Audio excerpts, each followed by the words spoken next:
Hey everybody, what's happening? I'm Tommy and you're on the lifeboat. You know something, folks? It kind of gets stranger every day. Murph, good to see you. Hey Barbara Aldrich, good to see you. Jane Aldrich, what's happening? Let me see here. Who have we got? Let me blow this bad boy up. My eyes aren't playing games with me. There you go. The Tired Buffalo, what's happening? Glad that you are here. Kristen Melinda, wouldn't be a show without you. The Johnny Scoville is under the weather, folks. He didn't do a show earlier. You know, it's hey Susie, hey Benny. It kind of goes in and out with the Wharton Thistle with the water stuff, and he's having one of those days. So thoughts and prayers for Johnny. If we can put some ones up there, honey, good to see you. We're gonna get into this thing because it keeps getting to be more and more high strangeness. The Hobotographer shut the front door. Good to see you, Hobotographer. What's happening? Good to see you. Hope you're doing well. It's good to see you. That's fantastic. It's a reunion here on the lifeboat. So I've been talking about AI Atlas. We've done a couple of shows on this. Is a very large body that is screaming through the solar system on the way to us. However, it's not the only really large body in the atmosphere screaming on its way toward us. They found another one, and this is kind of odd. Kelly, good to see you. Brock Bandy, what's happening?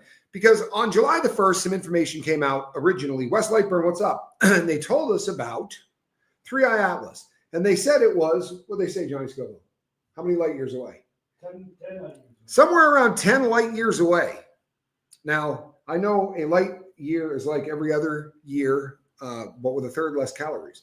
I have no idea what a light year is. I guess it's how far light will travel in a year. I don't think this thing's traveling at light speed, but it's getting here a whole lot faster than 10 light years. I find the whole thing kind of confusing. Light speed is 671 million miles an hour. 671 million miles an hour. And this thing's barely breaking 135,000, which is basically piddling along. No, it's actually one of the fastest things we've ever seen come through the atmosphere. But on September 12th, I believe it was, we spotted something huge. And some people are saying, but it hasn't had time. Hey, Jason, good to see you. Lilac, how are you? Hey, Blitz. There are people saying, there are even scientists saying, that this thing, this new object, which we will call C2025 R2 Swan, that would be C/2025 R2 Swan. This thing's unusual. Yet again, we've got something unusual, and there's a bit of an update on Atlas, but you got to stick around for that one because this one here is, this thing was discovered on September 11th. Crazy thing is, on September 12th was going to be when it was at its closest distance to the sun. We should have been able to see this thing a whole lot quicker. Perihelion, what do they call it? Perihelion, I believe. That closest where you're going to get to our sun. All of a sudden, it pops up out of nowhere. Again, there are scientists that are claiming this thing could be 100 times the size of AI Atlas. Now, that hasn't been peer reviewed because I don't think they've had a whole lot of time to play with this thing. It popped up literally out of nowhere. Tommy Bird, good to see you. If this thing is 100 times bigger than AI Atlas, then we're talking.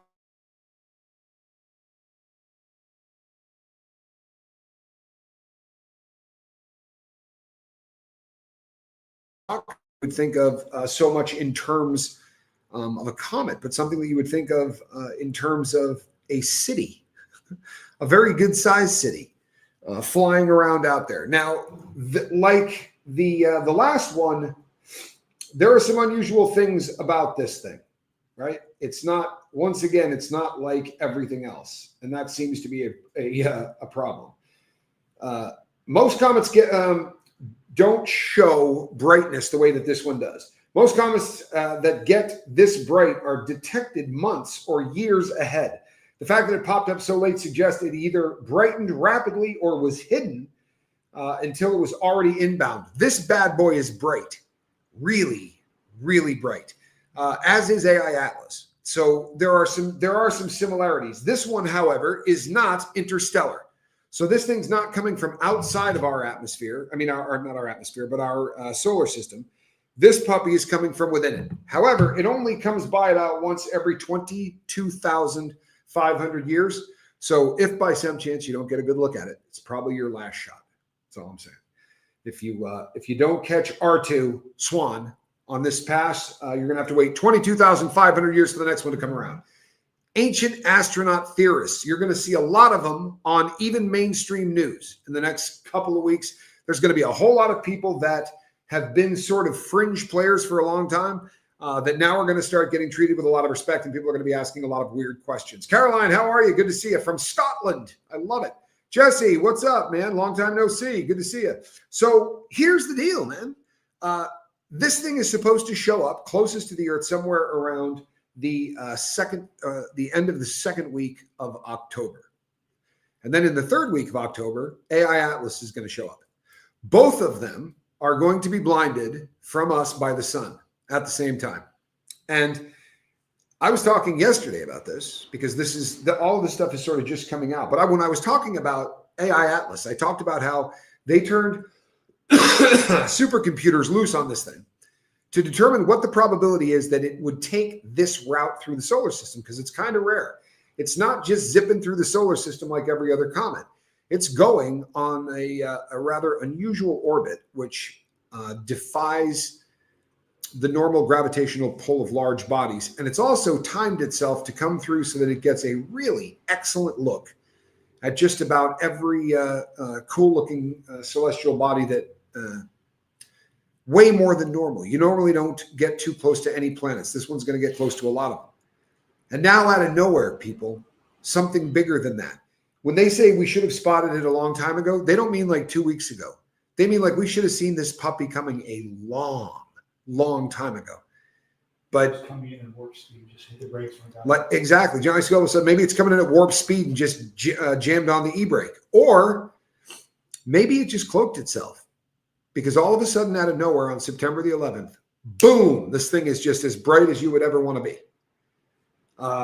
September 11th is also kind of a big day, right? I mean, it really is. Seems once again, you start taking every single weird thing about all of this and putting it into some kind of a mathematical equation and then saying, spit me out something that is going to make this make sense to me, that these are a bunch of rocks flying through space. And here's the deal. I'm not trying to get anybody scared. I'm not trying to do any of those things. But what I'm trying to do is give you some information that you're probably not going to hear in mainstream news, yet this is real. This is not news. This isn't extremism. I'm not telling you to go start to prepping or any of that. All I'm saying is this. I'm not convinced that there's little green men that are going to come out of these rocks, but there are some real problems with the signatures that are coming off this thing. And as I was talking about the other day, when these things go through space, when you're moving through something that has zero atmosphere, Blitz, good to see you. Andrew B, what's happening? Hey, Jason, Caroline, glad you're here. So you're flying through the void of space and you're getting bombarded with radiation and you're getting bombarded with winds, solar winds that come off of stars and whatnot. And you're traveling, if you're this guy, at about 135,000 miles an hour, right? We blow around the Earth 5 times in an hour. This is a really, really fast moving thing. We've never seen anything quite like it, but it changes direction. And I don't mean it bangs a U-turn, right? Or it does a dog leg left, but it has the ability, so it seems, to steer itself. When you're moving through our galaxy at that speed, because of what space is like, you leave a tiny particle trail that is basically teeny small parts of your ship that are sort of gassed out into space. And we have some really cool technology, we being the world. I don't just mean America. There's a lot of different places that are working on this. The first place to spot 3i Atlas was in Chile, but there are observatories and places all over the Earth right now that are looking straight up, which again makes it a little bit weird that it just showed up on September 11th. Keep in mind, we have been going bat crap crazy looking to the sky since July 1st, probably in a way we never have. As opposed to everything being pointed in different directions, we're kind of focusing in. Now, we've also got a lot of different ways to map deep space. But the ones that are really cool are the ones that can take images in different colors that are coming off of these rocks, these things hurtling through space, these objects. And what it allows you to do is get a chemical signature of what the machine or the rock or whatever it is made up of. And we are seeing things that are impossible to find, right? without some kind of intervention. I talked about this a little briefly the other day, but the stuff kind of leaks out slowly. And we were talking about nickel. Nickel is something that has to be processed. It's not something that normally, at least in our world, nickel is not naturally occurring. It requires some form of processing. And that's one of a lot of things. What we're seeing now too is that the color spectrum is slightly different, but it's perfectly aligned. And what I mean is it kind of looks like if you were to take a hull of a ship, or if you were to take an airplane or something along those lines and fire it through space, you're going to see the layers of titanium or aluminum or whatever that is made up of is going to leave a slightly different spectral image as it travels through space at high speed. We're seeing things in 3i Atlas that scream, this thing was manufactured. And it's not even fringe science that's talking about this. Now, the mainstream science is not saying that it is manufactured. It's saying it shows that it shows that. But until a bunch of people peer review it, then no one's going to have the huevos to say, no, this looks like, with the exception of this guy at Harvard who seems to not care much. And he's definitely saying that there's not a doubt in his mind that this is a probe of some kind or something along those lines. Hey, smack that thumbs up button and subscribe if you haven't. A new object popped up on September 11th. Yeah, that would be R2 Swan. I've always found the ancient axiom as above, so below to be a fascinating concept. You know, there's an awful lot of heavy duty stuff going on right now on the planet, right, in the world and in the skies. And the next show that I do is going to be on the Charlie Kirk shooting. I don't know if you guys have seen that dude jump off the roof, but I want you to tell me that he jumped off that roof carrying a bolt action rifle. Watch that and tell me there's a bolt action rifle with that dude when he hops off the roof, because the rifle they found had not been disassembled. There's a lot of evidence coming out about that today, which is a little frightening. So I'm going to be doing a show on that. But it's amazing how much each of these little things takes a lot of humanity's eyes and sends them in all kinds of different directions. And while these things are happening, there's a lot of ugly stuff going on in the world. I'm going to make a prediction for everybody real quickly, because this is important. If I don't get it out now, someone else is going to talk about it en masse. But let me tell you the hangover of the assassination of Charlie Kirk. The next thing that's coming is it's going to be like the 1970s with the Weather Underground and with some of these groups that they deemed terrorist organizations within the United States. There's precedents for this. It's happened a lot.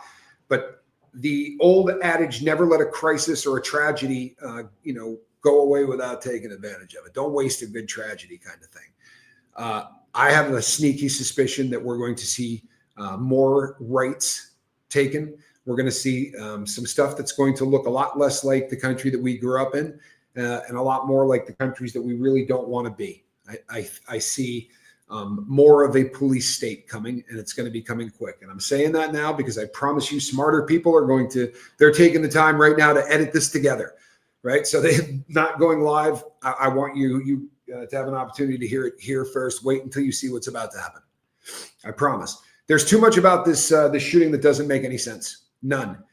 If you shoot somebody at an event like that, and some 71-year-old man starts waving his arms, saying, "I'm the one that did it," right? Shoot me. I'm the guy that did it. Shoot me. Shoot me. That doesn't happen at assassinations, right? That doesn't happen at shootings. We've been watching them for a really long time, unfortunately, unless, of course, the person was planning on doing that, right? To give the person that did the actual shooting time to get away. Ashley, good to see you. Hey, Diane. I don't believe the narrative. It's probably a shocker. Everybody thinks I'm a tinfoil hat guy. And it's not that I am. It's just that this stuff doesn't add up, right? I was incarcerated for selling guns. I'm pretty familiar with the exact weapon that this dude had, right? It was a 30-06 Mauser. The model that he had allegedly doesn't break down. But even if they claim that he did, there's video of him hopping off the roof. And he hops off the roof here, and the gun is found there. And I promise you, man, you can watch the video. And there are people who say, yeah, he broke it in half and put it in that bag.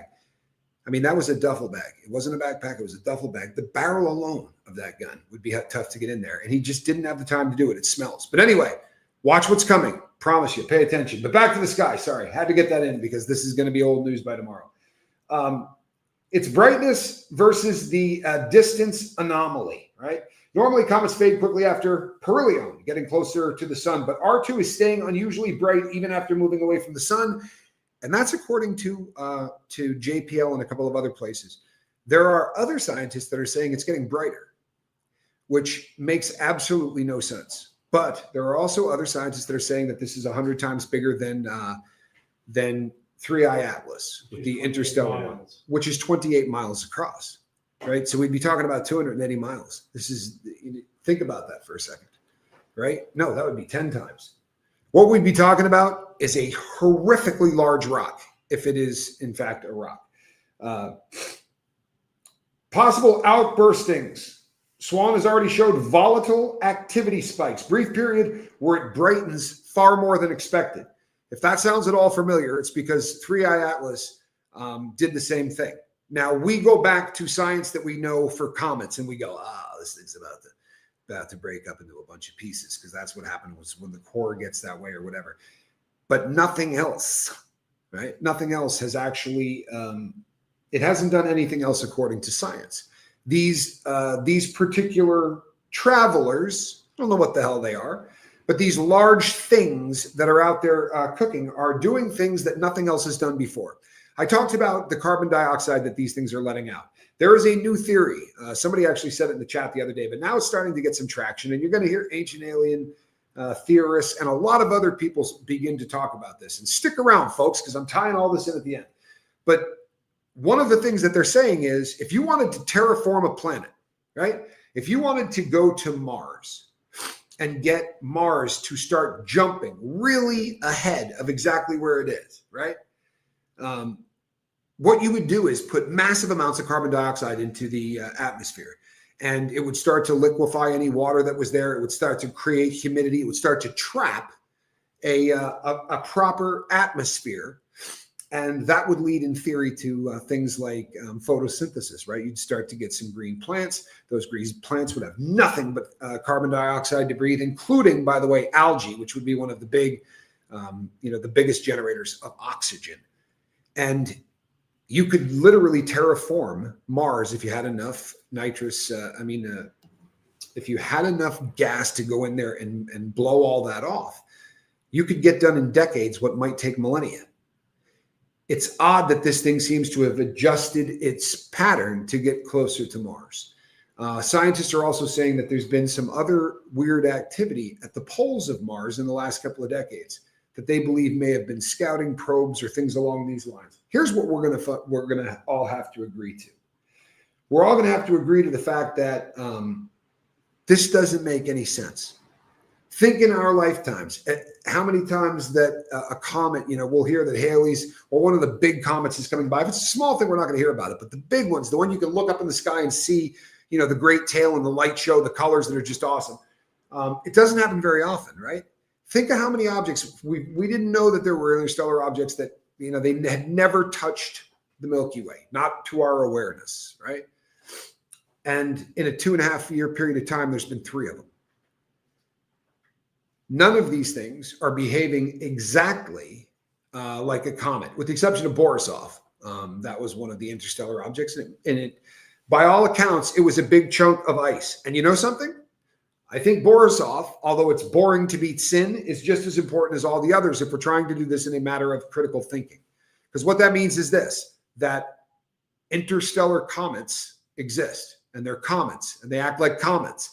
Because part of the science community is saying, well, maybe comets from outside of our solar system don't act like comets from inside our solar system. Well, then why did Boris, right? Now, admittedly, maybe they're generated in different places. Maybe one was from the formation of a star, and maybe one was from the formation of a planet, and maybe one was manufactured in some facility, right? Because it seems to be steering itself, and it seems to be doing that not in the sublimation method where natural gases come off of the thing when they get heated enough by the sun or by any other celestial body. Those aren't predictable. It might blow you off course. It may do this or that. And this tends to do it in ways that have never been done before. Like it starts to gas itself on the opposite side where it's not being exposed to the radiation. There's a lot of really weird stuff that's happening. What doesn't pass the smell test for me is why didn't Charlie Kirk have the right security for this outdoor event? They said he was getting a lot of death threats. Yeah, there's more to that story. Please come back tomorrow night because there's a lot more to that story. Allegedly, there's a lot of people at Turning Point that said that and I'm going to paraphrase this to be careful, that a lot of changes were being made that didn't make a lot of sense. And I don't mean before that show, I'm talking about at the company, and that there were a lot of things that were happening that were making a lot of people very uncomfortable. But we live in a day and age where those people are going to talk. There's going to be, there's a lot going on here. And I promise you, a lot of it does not make sense. There's probably a logical explanation for why that man started to scream that he was the one that did it. But for there not to be a shock, if you're there and you don't know that's going to happen, your first response is terror. Your first response is, what if they start shooting into the crowd? The first response is what happened when you saw what happened in Vegas. Anywhere where you hear that first shot, everybody starts thinking about their own safety. To stand up and start yelling, it's me, it's me, it's me. I don't, that doesn't pass the smell test for me. Unless he knew it was coming. Sorry? Coordinated misdirection. The guy's name's Zin. Interesting thing too. Didn't want to give up his cell phone. Was pretty serious about it. And they were fairly convinced that maybe there were going to be some text messages in there from the shooter with Charlie Kirk so that they could figure this thing out, right? Maybe that's how this thing was going. Turns out he didn't want to give that phone up because there was a bunch of kiddie porn on it. Yep, there you go. And there goes the monetization. But there's a lot of child porn on there, right? Or whatever euphemism YouTube allows you to say. Things that shouldn't be happening to people of younger age. Now, you know what it is, right? This guy's a freak. And I'll tell you, it seems odd to me how many times this kind of people, these dangerous folk or these people that seem nuts, all happen to have some kind of an attachment to kids. And it makes you wonder if people don't get manipulated into the things that they do because if people have dirt on them, like Jeffrey Epstein or anybody else. It just seems like it's demonic. I'm sorry. I really feel like that there are battle lines being drawn, and I don't mean in the normal sense of the word. I mean good versus evil, the real deal, right? Not governments, real deal. No, all of this. There's good and evil, and lines are being drawn. And you know something? I'm here to tell you I got good news. I've been doing this now for 4 years. My brother's been doing it longer. And there is a push going on right now. There really is. And I haven't felt it in a really long time. But there's a lot of people that are really fired up about being in the right side, being in the right place, being on the loving side of the equation and not the hate. I'm telling you guys, zoom in on the frame, turn the front of him to the right. There is a guy in a green jacket. Watch that guy as he folds his arms. Looks like he's holding something and backward shot. I tell you what. So by way of full disclosure, because I want to make sure that we keep this, I have seen it and it's creepy looking. Okay. I've also seen some clips of film where a guy standing behind him does what looks like he's telling somebody to steal third base. It's one of the weirdest things I've ever seen. He's doing hand signals that looks like something from a baseball game. And there's two of them actually doing it. Now, here's the deal. I don't know if I believe, and I'm not talking about you, Tommy Bird, but I don't know if anything I see is very difficult to believe.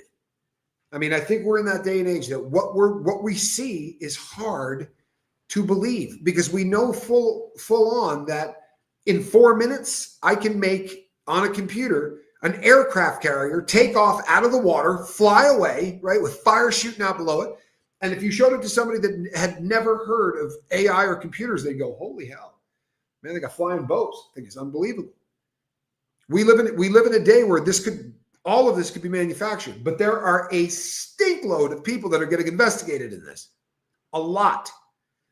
And I'm telling you, there's going to be the loss of some rights because when these kind of things happen, governments know that they can go, well, we're just not safe if we're not pouring through your social media. If we can't absolutely access and start looking for people who hate ahead of time, and that sounds great.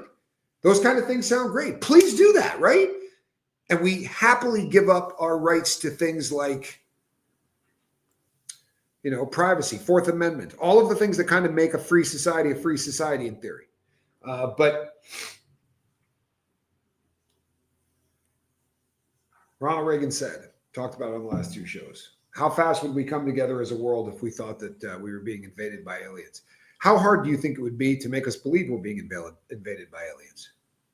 And I promise you, if this is a psyop, if this is something that they're trying to do, they wouldn't come out and say, hey, aliens are on their way here. They would deny it. Because if they came out and said it, you wouldn't believe it. But it's going to be really interesting to see what happens the closer we get to October. because right now, mainstream media is starting to pick up the narrative that this thing might not be a rock. And once that starts to get into the narrative, be very, very careful. I mean it. Because the control that the government has, no matter how you look at it, that our news is a joke. It isn't even news. It's not what it is. Their job is not to tell you what the news is. Their job is to sell Mercedes-Benz and airtime.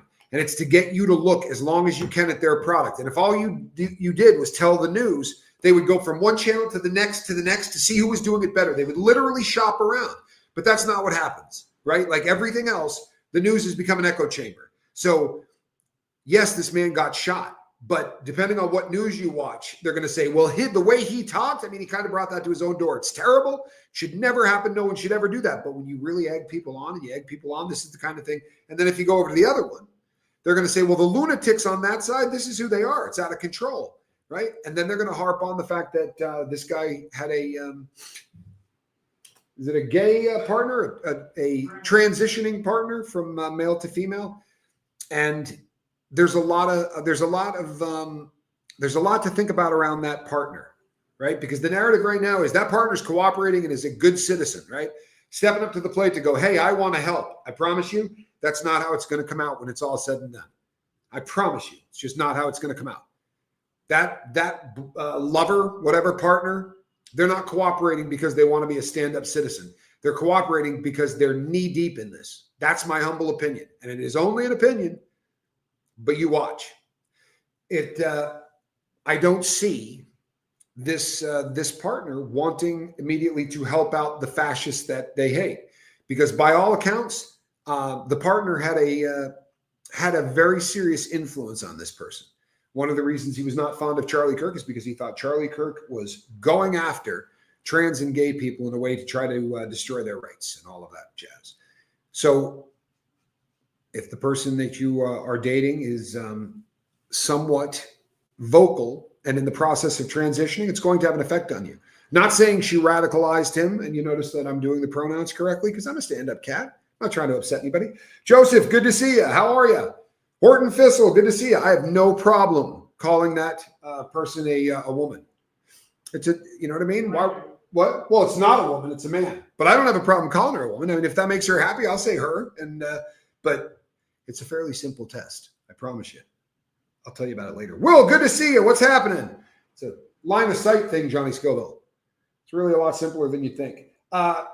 So just back quickly to looking into the sky.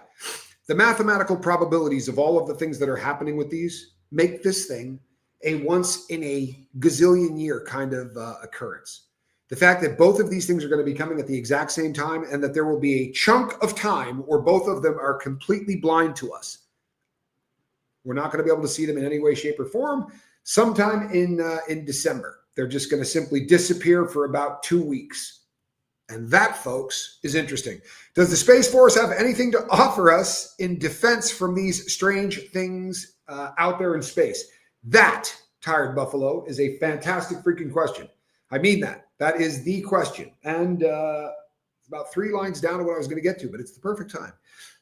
No one knows.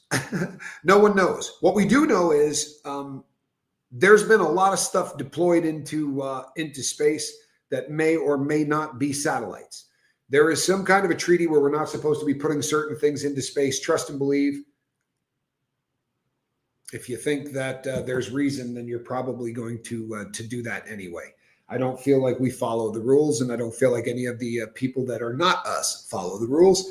So my guess is that we probably have some stuff up there. However, recently there was a hearing in the government where they brought in a lot of military guys. They brought in a lot of experts, and they looked at unidentified aerial phenomena. They looked at things that fly around that we can't identify, like the Tic Tac, like that thing that Johnny showed me the other day, where it shows us firing a Hellcat missile at something that bounces off of it, right? Boom, and then it was in Yemen, I believe.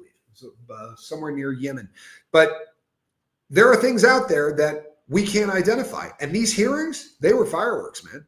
They were fireworks. There were people that sat in there and said, oh, no, make no mistake. We have been visited. We're continuing to be visited. Some of the technology that we are using today is the kind of stuff that we reverse engineered from things that have been captured. Not a lot of people talking about it, right? I mean, there are people, but you kind of got to look in fringe groups because they want everybody to look crazy if they talk about it. Trouble is, these are decorated military guys.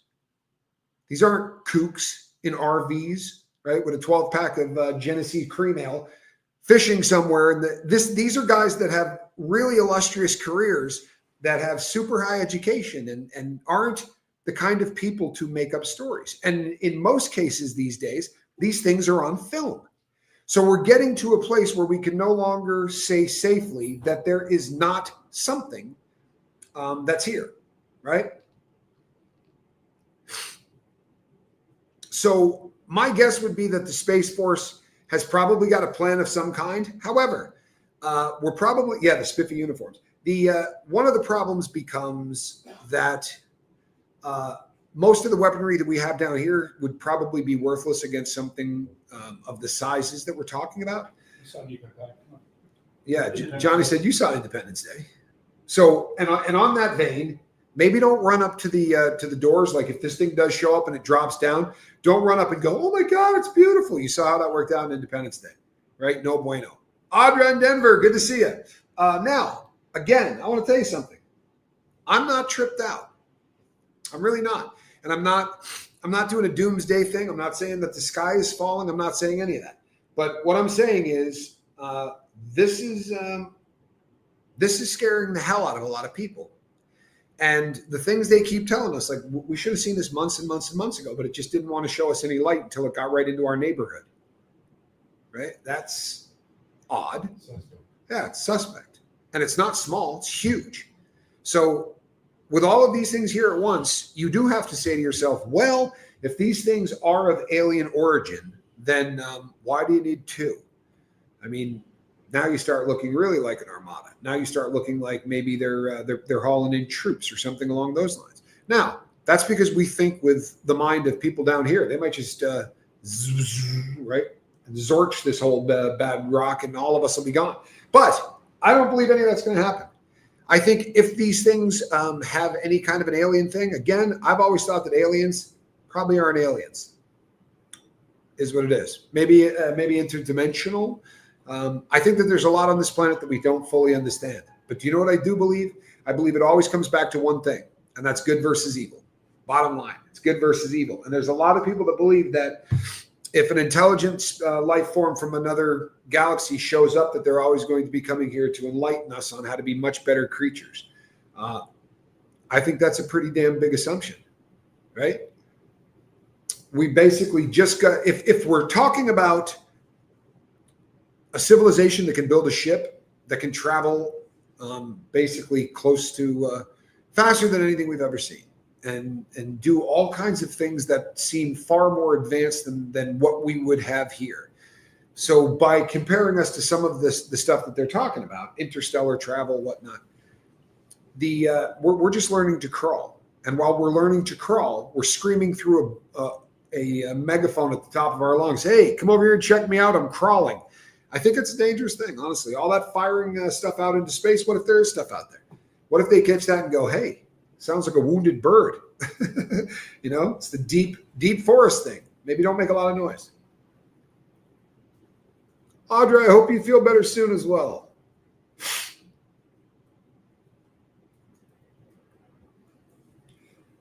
You know, time manipulation, and it's humans from the future. You know what? Look, I'm not ready to rule out anything, but what I'm saying is, this is a really odd gig, right? This is a really odd gig that the odds that this AI Atlas 0.005 are the odds that this thing takes the flight that it does that brings them by all of these planets. For something else to show up that we couldn't see until it was basically on top of us, and it will be here in a month, but arriving at the exact same time within 7 days, and being completely blind to Earth, right? So that we will not be able to see it or AI Atlas at the same time. Convenient. And it starts getting a little bit more interesting.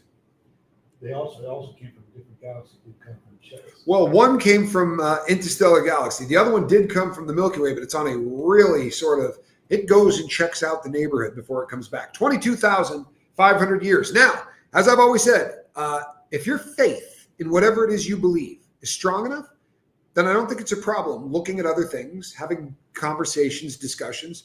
The question is, then is between humans and aliens, which of us is good and which one of us is evil? Just Joan? That really is the question, isn't it? So by way of that, if you want to take the 22,500 year every time it comes around thing, you've got a lot of people in the ancient alien astronaut camp. A lot of people who believe in the Sumerian cuneiform tablets, the stories that came out about the Anunnaki. This jives with a lot of what those people have been saying for a long time, right? Pyramids aren't 4,000 years old. They're closer to 20,000 years old. Some people say 22. There are people that are literally spot on with the same kind of time frame. It is also showing up from Sagittarius, if I'm not mistaken, isn't that right? Which is where they said Nibiru, which is the planet allegedly that the Anunnaki came from. Now, these aren't gods in the sense of the word that they other gods, like the ones we worship or the ones that we associate with gods. These people came from, allegedly, the Anunnaki did come from the sky, but they came in ships, and they weren't there to say, hey, check me out, I'm divine. They were there to say, you guys are going to do some mining, and by the way, we would love to have a lot more gold for our atmosphere.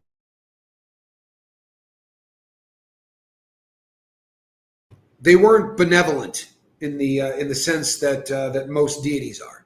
I mean, yes, they demanded that you sort of worship them, but you were also going to work for them because they needed a lot of gold to put on ships, bring back to Nibiru, release it into their ozone to protect from radiation from the sun. Okay, that sounds crazy. It sounds a lot crazier when you realize it was written basically before anything else was written. This is one of the first things anyone has ever found written down. It's on tablets that are baked. Now, I'm throwing that out there because you're going to be hearing about it. I'm not here to argue that this is the Anunnaki stuff, right? I just simply don't.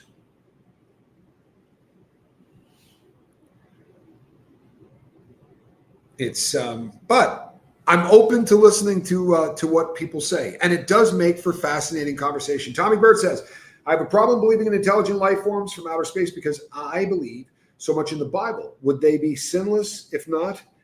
Did Christ die for them here? Not if we're not related. Tell you what, though. Now, you do get Jesus though in the Bible saying, "In my Father's house there are many rooms." Right now, that can be interpreted a lot of different ways. I've always thought that if there were aliens somewhere else, the chances are God took care of them, either like He did us or some other way. But I don't know, and I chalk it up to there's a whole lot I don't understand. A lot of what the Bible is an interesting book because it doesn't go, okay, here it is. It will make perfect sense to you. Much of it is you have to sort of dive in there and work at extracting the word, especially in times when you need it. That said, it's not a complete, bulletproof guide. I don't think it's designed that way. I think it's designed to require a great deal of faith. One of the things that helps me with that are prophecies that have come to pass that sort of show spot on in terms of that. Allegedly explains leaps forward in technology. I think that's a theory anyway. Yeah, here's what some people say too, is that from the time that we were first chiseling onto rocks, we didn't seem to do a whole lot with technology until about late 1800s, early 1900s, right? But from 1940 to now, we've got probes on Mars, a man on the moon, flight, right? All of these things that, in the last 100 years, how far we've come in 100 years is terrifying if you compare it to the rest of history. We have had leaps of technology that are just absolutely remarkable. I don't know. That's right. God did create the heavens as well. Make no mistake. But to me, and look, I mean, I don't hold a patent on knowledge on this thing. These are opinions of mine, but it is odd it is odd how fast our technology seemed to fly forward. And there are people, a lot of them, that believe that, like the Roswell crash, we got an awful lot of technology out of there, which started the ball rolling. Or maybe we caught a alien as well. There are people that wholeheartedly believe that. Books have been written about it. Written about it. I can't remember the guy's name, but they have a name for the alien that we supposedly have been in contact with. But that said, the all of it basically one way or another. I'm sorry, but I got stopped. There's a lot of horrible stuff in the Bible, at least by our standards. There's an awful lot of horrible stuff in the Bible. Make no mistake. There's murders, there's incest, there's rapes, there's an awful lot in there that's bad. And I think that it probably points to to the human condition. But is the galaxy the heavens? If infinite worlds about their is infinite worlds about their own beliefs? Well, here's the thing. Like in the beginning, God created the heavens and the earth. That's what it says. Now we tend to refer to the sky as the heavens. I don't know that that's necessarily accurate, but that's normal earthly interpretation, so to speak. I don't know. There are a lot of things that, again, that require faith. For me, I find it fascinating that the proof that you tend to find in religions, and I know a lot of cats that got really, really into their beliefs. Prison gives you a lot of time to really focus on things because there's no distractions, right? It would be nice if there were, but there aren't. So the people that tend to get into religion really tend to get into it. And it's always incomplete. It doesn't matter which text, which religion, what doctrine, it's always incomplete. And you fill that by either feeling, the text. That book and that religion, and therefore that God, that deity, that belief is either going to speak to you. It's going to be very, very real and very sort of personal, or it's not going to be, right? That simple. I have always believed in terms of the leap forward in technology. I think that we've been visited. I don't think they're aliens, and I don't think that they're benevolent. If you look at how fast we've changed since the advent of the computer, how all of the technologies that have come along recently has stomped a lot of our humanity into the dirt. It seems like if these great leaps in technology were brought to us by gods, I don't think they're gods. I think the demons. I'm sorry, but I don't see a whole lot in technology that honestly these days especially is making life better. And I don't mean that it's great that we can generate power and you can turn lights on and we can talk to each other, but what computers and what social media and what artificial intelligence and what all of these things are doing are stealing us away from our own humanity. I watched an interview recently, and if you haven't seen it, well, you damn well need to. There is an interview with Sam Altman. Sam Altman is the guy who has the steering wheel at OpenAI, the people that brought you Chat GPT, right? And he's being interviewed by Tucker Carlson. Don't tell me if you don't, or if you like or dislike Tucker, because it doesn't much matter. Honestly, it doesn't. I go watch him every time there's somebody great he's interviewing because he can get guests that no one else can. Tucker Carlson basically says to this guy, somebody from your business committed suicide, but the way he did smells bad. And his family actually asked me to ask you questions about it while you're here. That's kind of how it went down. I'm paraphrasing. But this guy it is kind of a fishy story. And it doesn't look like it had been investigated too much.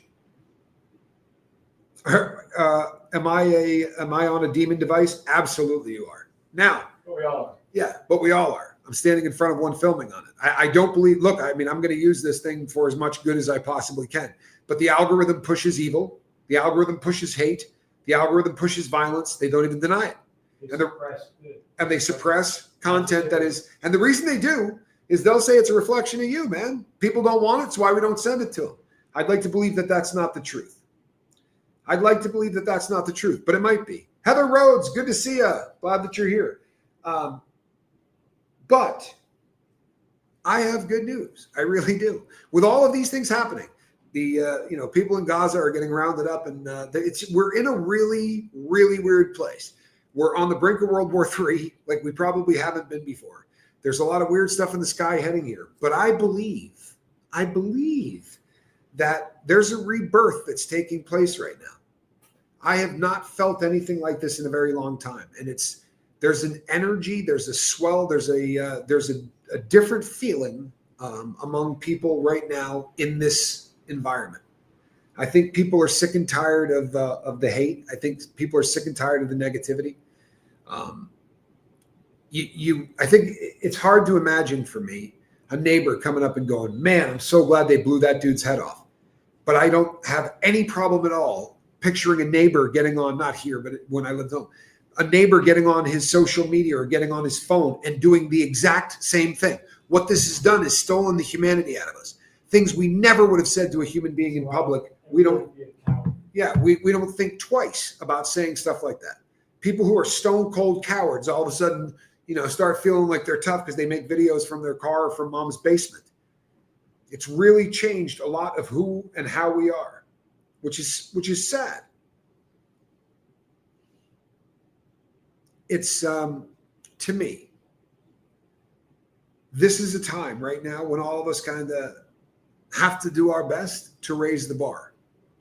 And this is going to sound like I'm going to sound a little like my dad, but I sound like an old man in a rocking chair. But I want to tell you something. The mantle needs to be picked up by this generation, ours, honestly. Because right now, the people that are coming up, unfortunately, there has been an ungodly amount of indoctrination, right? The Gen Zers, no apology. That is a generation that has had indoctrination in a way that you can't possibly imagine. You can't undo it. Say that again? You can't undo it. Yeah, it's hard to undo. It really is. We are in trouble then. Well, we are. And it's not one side or the other, by the way. I mean, it goes in both directions. The problem is that it leaned in one direction, and it leaned in one direction hard. But the people that rebelled against it hard. So there are right-wing extremists out there that we need to worry about. Make no mistake. And there are left-wing extremists that we need to worry about. I think the last week has showed us that. But it doesn't matter, because the real problem isn't right or left anymore. It's good or evil. We're talking about whether or not you believe it's okay to shoot someone to silence them, and 20% of the country does. That's 1 out of 5. Right? You got 5 people in a room. One person in that room thinks it's probably all right to shoot you in the head if you say stuff that they don't like. That's an issue, right? That's a pretty serious freaking issue. So we're going to have to find a way to remind people of what our country used to be, because this generation coming up has no memory of it. They don't remember a time. They were never online, breathing and having fun as a person, when the right and the left and the red and the blue and the this and the that didn't absolutely hate each other.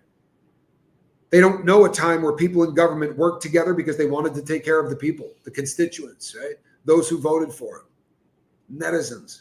Those days are over completely. So you can't even say, look, this is what we need you to do. There's no getting back to it, because they never saw it. If there's going to be anything, it's going to have to come from places and people like us. It's going to have to be voices of reason who say, you know what, when we built this puppy, we built it on the concept of, I may disagree with what you say, but I will defend to my death your right to say it. That was heady stuff, man. Heady stuff. You read the stuff that the founding fathers wrote, and it's heady stuff. And now what do we got? I'm sorry. Now we got people that literally 100 plus Texas teachers to lose certification in Charlie Kirk aftermath. Because of social media posts. Because of social media posts. So let's do this, because I don't know if everybody heard it the last time I did it. I definitely don't want to hear anybody. See, I'm glad you're here. I really am. Please stick around. Connected is a good thing. Let's do the free speech thing one more time. The right to free speech means that they're not going to lock you up and put you in prison for something that you say. I can walk out in the street right now and start yelling the N-word with a hard R as long as I want, right? And as loud as I want. That's the right to free speech. Now, my boss finds out I'm doing that, and they can go, you're done. You're never working here again. That's not infringing on my free speech. I was able to go out there and do that. Now, the ramifications of free speech live. Those are real. You absolutely can be fired for saying things that your company or your boss thinks is out of pocket. If it doesn't line up with the moral compass of your company. And that's a legit thing. There are companies all over the place that have morality clauses, right? If you get caught boffing your secretary, you're out of work. If you get arrested for a DWI, you're out of work. And if you go on social media like Stephen King, jackwagon, and just start saying things that are absolutely ridiculous, right? Or what was the name of the guy from Star Trek? Jackass.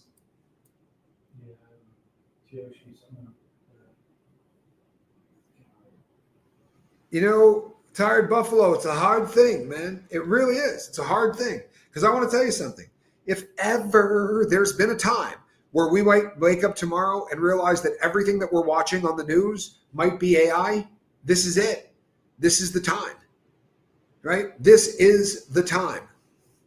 We're in a frightening world currently right now. Yeah, check the Tucker Carlson interview, please, that he does with the guy from the head of AI. I mean, the head of Sam Altman. Yep. OpenAI, ChatGTP.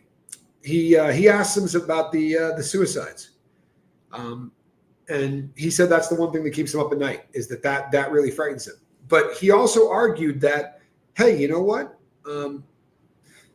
Maybe ChatGTP should be able to give these people information on going and taking their own life, right? Maybe that is a legitimate. Now he's saying it because there are countries, right?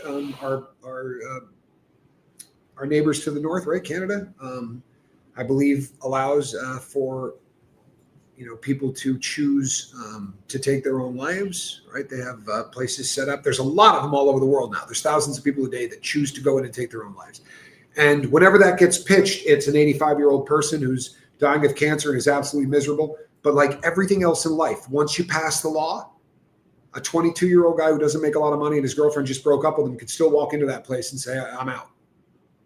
And I think as a society, maybe we're not required to. Hello, Renee B. Maybe we're not required to do this, and maybe it's not our job or whatever, but I think it's probably indicative of a society that gives a crap about themselves, where maybe if someone says, hey, I'm thinking of bumping myself off, instead of going right down the street, take a left at the sign, you'll be right there. Maybe we should step up and go, why?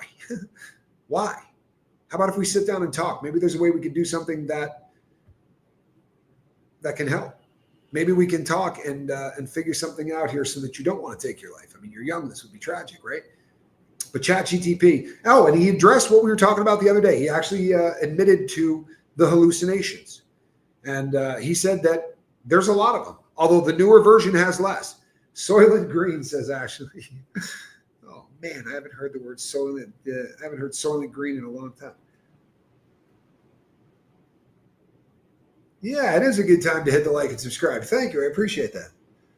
There's nasty people being fired about nasty remarks on Charlie's death. I worked in Oklahoma City last week, and a business owner down the street in an affluent area is probably going down. You know what?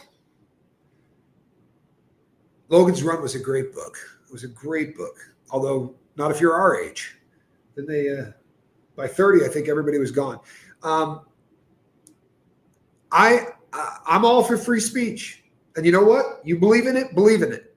Just know that when you get fired, don't make a video on TikTok crying, I can't believe I got fired, right? I mean, nothing wrong with free speech, man. Free speech rocks. I'm a free speech guy. I say what I want, but it costs me money, right? I said child porn on here today. That's gonna shut this down. It's not gonna get pushed. I know that, but I'm not gonna make light of the nastiest thing in the whole world. I'm not gonna do this. I'm willing to do the free speech thing, and I'm willing to take the repercussions, right? That's kind of how it goes. If I was on here spewing unbelievable hate, then any kind of anyone that ever wants to work with you, anybody that wants to know you, that you're going to have to deal with the repercussions of the things that you do on social media. They don't go away.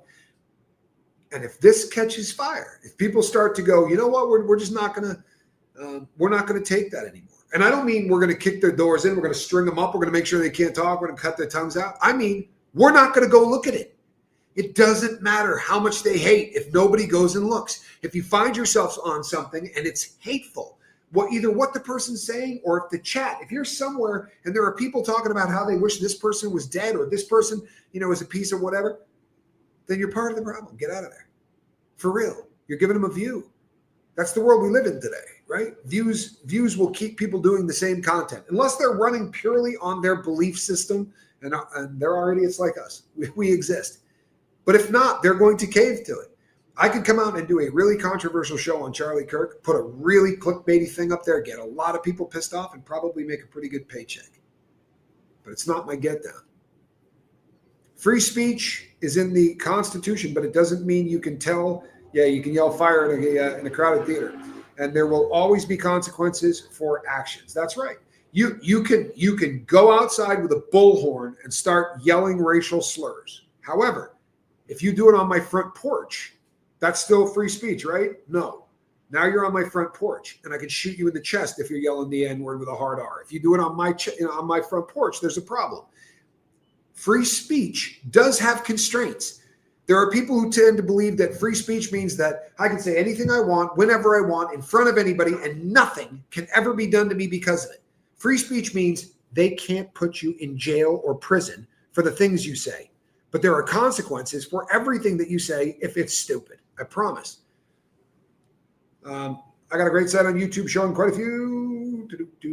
Yeah, there's a lot of sites that have popped up all over the internet where you can report people, Big Brother style, I'm not saying that meaning you shouldn't do it. If I knew exactly how to do it, I probably would report a couple of people. Because I think, look, you feel strong enough to say, I'm glad this man died. I hope they get, so-and-so next.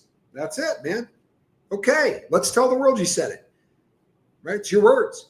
You put it out there, and you didn't do it in your living room talking to one friend and going, yeah, I'm kind of glad the guy got it. That's low class. But to go out and do it this way, right, so you'll get a little cred from all of the other, flag wavers that agree with that kind of hatred.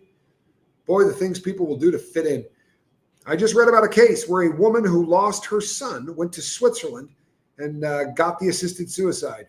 She was in her 50s and was only depressed about her son. This is a story we're hearing more and more of, but these are slippery slopes. And you know what? We don't think as human beings, which is a bummer, right? When people went off about gay marriage and all that, what is the difference? What difference does it make? Nice. Well, here's the critical thinking thing, I think, is kind of important.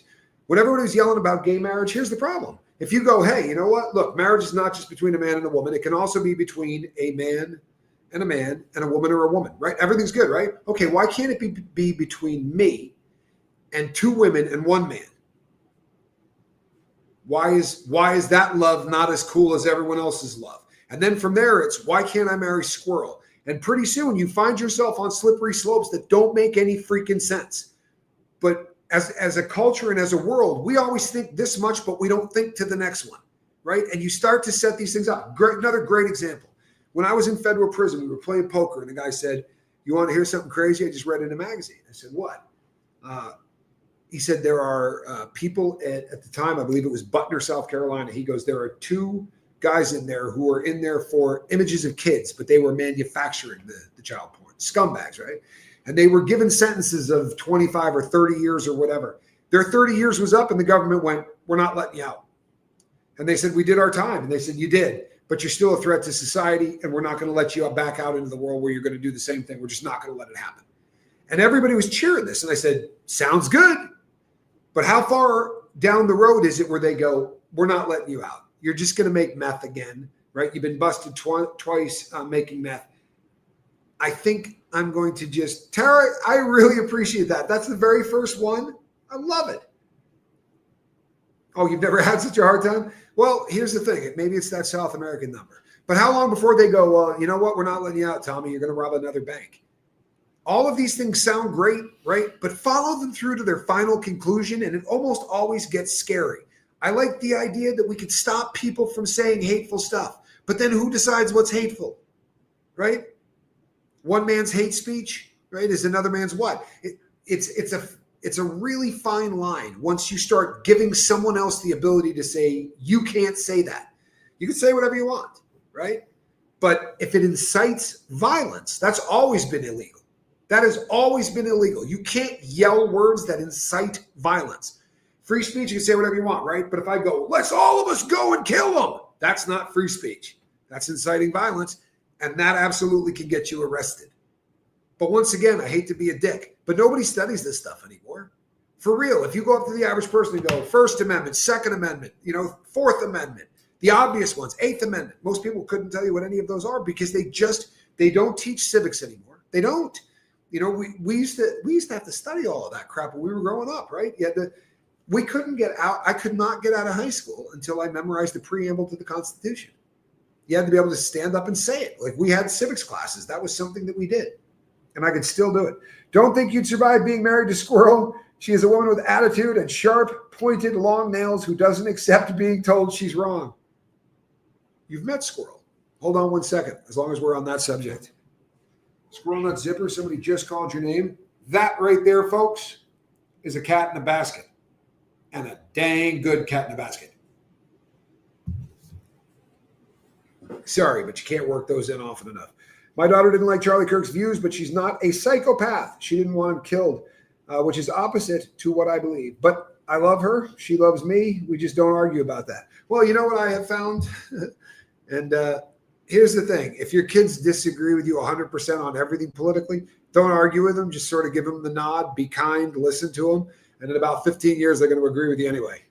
It's kind of how it happens, doesn't it? I think Churchill said it best, but I won't quote it here because a bunch of people will be bummed out. All right, people, I'm going to be back tomorrow night. I am really looking forward to the idea that we may be able to talk in an open and a honest way about that assassination and whether or not we're getting the truth. Because I'll tell you something right now, I don't believe anything anymore. It's not a tinfoil hat thing. It really isn't. It's not a tinfoil hat thing. It's just I'm tired of being lied to. I've been doing this, a hot minute. I'm an old man, and I have been following this kind of stuff for a really, really long time, and I'm just freaked out by the misinformation on everything. I'm going to show you some stuff tomorrow, just as a criminal, not as a smart guy or as anything else. I know a lot about guns. That dude didn't jump off a roof with a gun. So how the hell did it get in the woods? I don't know, man. None of this makes sense. They better arrest a lot more people. But I hope they don't start rounding up people, right? We've done that before. And that's kind of third world stuff. Know what I mean? Between now and the next time I see you, do me a favor. Put a little love in your heart and hit that subscribe button. Hit the thumbs up and leave me a comment, right? We're trying to take back the world here. Isn't that called polyamorous lifestyle? Yes. Polyamorous is definitely, but once again, and you go, well, who cares if somebody wants to marry 3 people? Okay, what if that person that, again, think it through to its logical conclusion. I marry 3 women or 2 women and a guy, right? And I'm in the military. Now I get shot. Who does my death benefits get paid to? No, in the US of A, they'll pay them to all 3.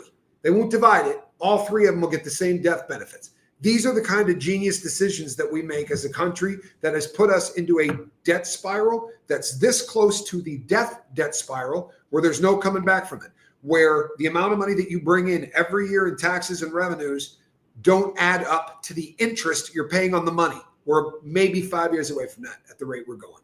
We're in a lot of trouble. And we need to right this bad boy and quickly. Between now and the next time I see you, put a little love in your heart. I really do love you guys. I'm Tommy. We'll see you on the next one. Good night.